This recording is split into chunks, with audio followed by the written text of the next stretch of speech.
আসসালামু আলাইকুম রহমতুল্লাহি ওবরাকাতুহ। সম্মানিত দর্শকবৃন্দু,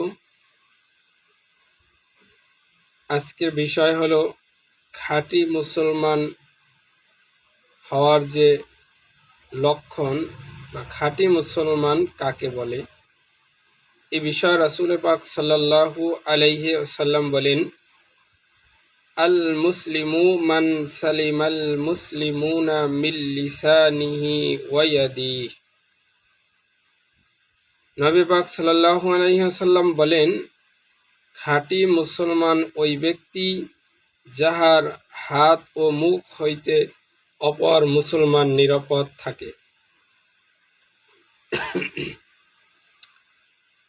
হাদিসের মূল ব্যাখ্যা হলো যে আমাদের খাঁটি মুসলমান হতে হলে আমাদের হাত ও মুখ নিরাপদ রাখতে হবে আমার অপর মুসলমান ভাইয়ের জন্য।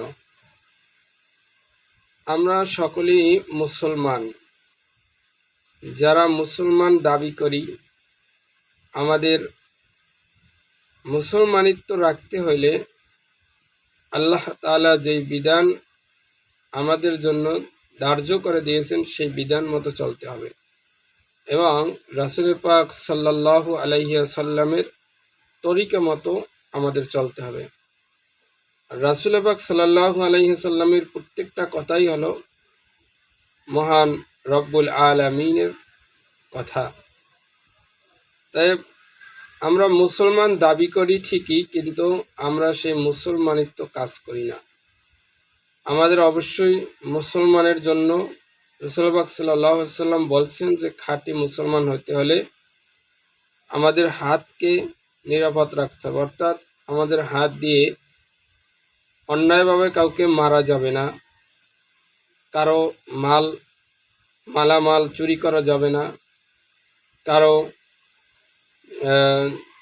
সাথে জুলুমে লিপ্ত হওয়া যাবে না, এবং মুখ দিয়ে কাউকে গালিগালাজ করা যাবে না, মন্দ কথা বলা যাবে না, মন্দের দিক এমন কোনো কথা বলা যাবে না যেটা মন্দ হয়, যেটা অন্য কষ্ট পায়। তবে আমাদের প্রত্যেকেরই এই হাত এবং মুখ যদি নিরাপদ থাকে তাহলে আমরা খাঁটি মুসলমান হইতে পারবো এবং দেখা যাবে আমাদের কারো ভিতরে কোনো দ্বন্দ্ব, কোনো কলহ, কোনো মারামারি কাটাকাটি এগুলো থাকবে না।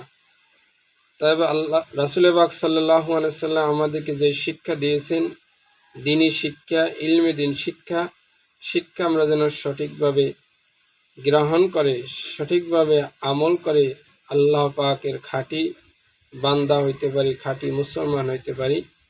আমাদের সকলকে আল্লাহ তৌফিক দান করুন, আমিন।